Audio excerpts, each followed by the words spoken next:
Hi, I'm your host Vasco Duarte. Welcome to the Scrum Master Toolbox podcast, where we share tips and tricks from Scrum Masters around the world.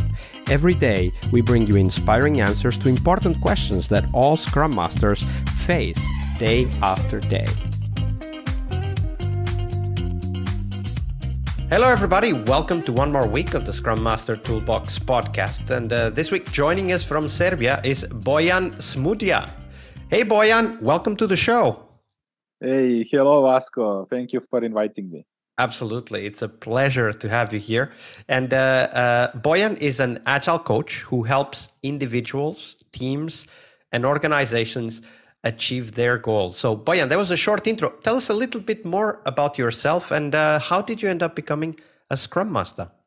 Yeah, I will try to make a long story short. I was working as a project manager, and previously I was working an engineer. So I went to that usual path, how people, progress in organizations. And then I was introduced from my colleagues to some new things like Agile mindset, Scrum framework, etc. And I said, oh, well, it not sounds very bad, As a PM, you need to think about everything. You need to tell people what to do, and essentially, you are making plans which are just constructs. This is something totally imaginary. People essentially are doing something else beside those in order to fulfill their objectives. And I said, maybe there is some other impact I can make.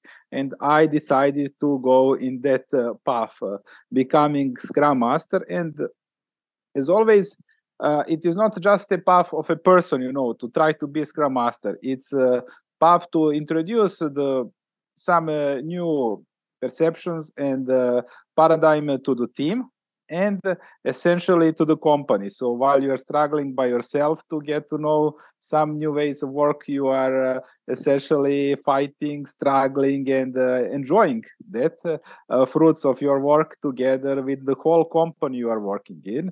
It was, I would say, about 10 years ago. So a long time passed, which I decided to go to this way. And I must tell you, I have never said I made mistake. Although a few times I had a feeling, oh my God. So when you describe your journey as a Scrum Master, one thing struck me, and I don't think I've heard this before, but you talked about the journey as not being just a personal journey, but also a journey with the people around you. You talked about the company and the team. Yes. But it came to my mind that when we are evolving as Scrum Masters, we're actually doing something together with other people, which is obvious and absolutely true. But if we can also look at it as a shared journey, like we're all learning together, and I found that very inspiring. Yes, that's exactly, because as I always said to the new Scrum Masters, don't expect that you go in some situation where everything is by the book, where there is a Scrum one-on-one, and then you will just be one little brick in the system.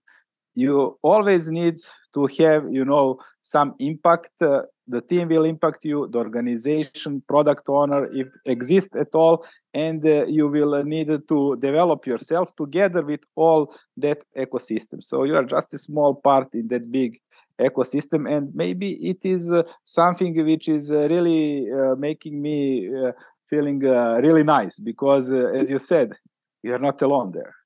Absolutely. We are all just a small part of a big ecosystem. That's definitely a phrase to keep in mind and to work through as a Scrum Master. And maybe we're going to work through some of it now with the story you have to share. So today's Monday, Fail Monday, here on the podcast, Bojan. And we want you to focus on a story where you as a Scrum Master, you were in that journey, but at that time, you just weren't ready for that challenge that you were facing.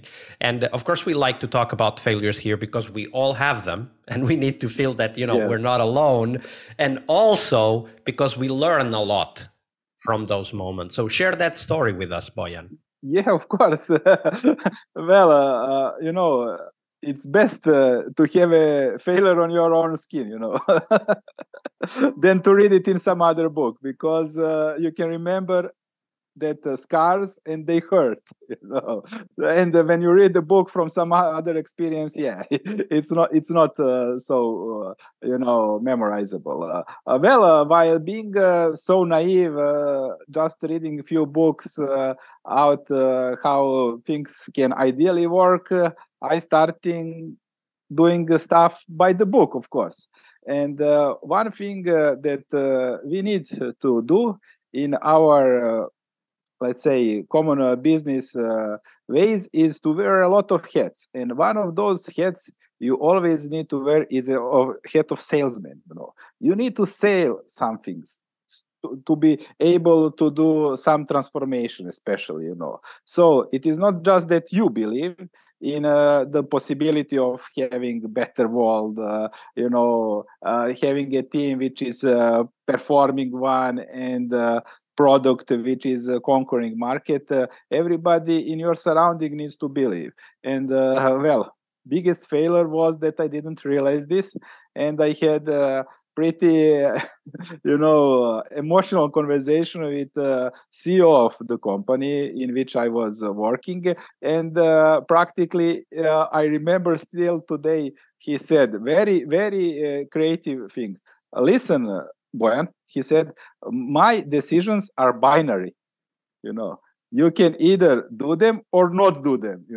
There is not the possibility to twist between, somewhere in. And honestly, it wasn't in the line with what I think, and I couldn't put contra argument to this. So I lost. I fall in a binary mode. And when you think about that conversation, especially, like, as you said, we all need to wear a hat of a salesperson. And at some point, we need to bring somebody along, however that might be, or whoever that might be. So when you go back to that situation where you were talking to that CEO and you were hearing what they had to say, what did you wish you had known at the time about wearing that sales hat? Exactly. I just first wish to have that magic hat somewhere to put, because I was believing this, but I couldn't sell that my vision. So that is what we are selling. We, especially as let's say Scrum Masters, are we selling few rules of Scrum or Scrum Guide 10-page? Definitely not.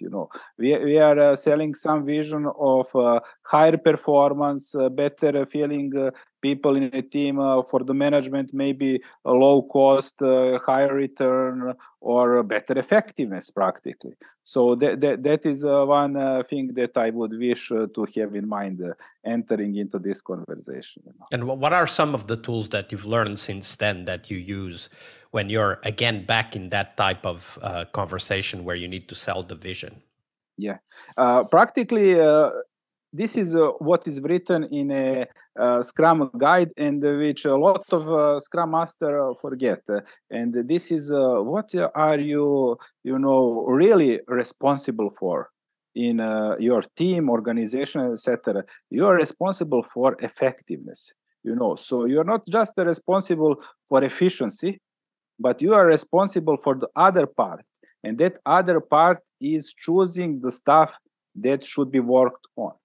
And this is mostly in the product owner, usually, accountability, and of course, going in the higher level for those strategists, let's call it C-level, etc. But generally, you as a Scrum Master, Agile coach, or whatever your function is, really need to be aware of this.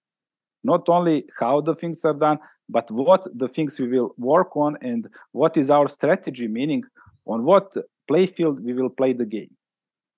And talking to Scrum Masters out there who might be struggling with that accountability, which, as you said, it's very often placed in the side of the product owner.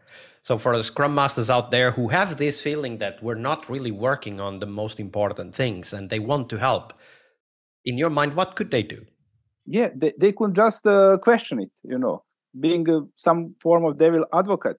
Even if you believe, just ask the question really, because always strategy or let's say product vision or some other big stuff are always there, but practically they are not clear to everybody, and we pretend that it's everything okay, but honestly ask the question, and if you cannot get straight answer in 10 seconds, which is pretty meaningful in one sentence, probably that's not clear enough. So just ask the question. And it is also our job to then help out, right? Like, so why aren't we sure that these are the right things? What other things are we leaving behind when we choose to do this? Which customers are we trying to favor or prioritize when we do this instead of that? And, all of those questions come up as part of understanding the context and the vision of as you said, the what are we doing, right? Because as you very correctly said, effectiveness does not come from doing things faster. It comes from not doing the things that don't need to be done. Thank you for sharing that story, Bojan. Yeah. Monday is about what we learn from our obstacles and our failures. But tomorrow is Team Tuesday here on the Scrum Master Toolbox podcast. We explore teams and their journeys, the habits they develop that threaten their performance, how each of our guests helped their teams evolve, and the one key lesson they learned from that experience. We really hope you liked our show. And if you did, why not rate this podcast on Stitcher or iTunes? Share this podcast and let other Scrum Masters know about this valuable resource for their work. Remember that sharing is caring.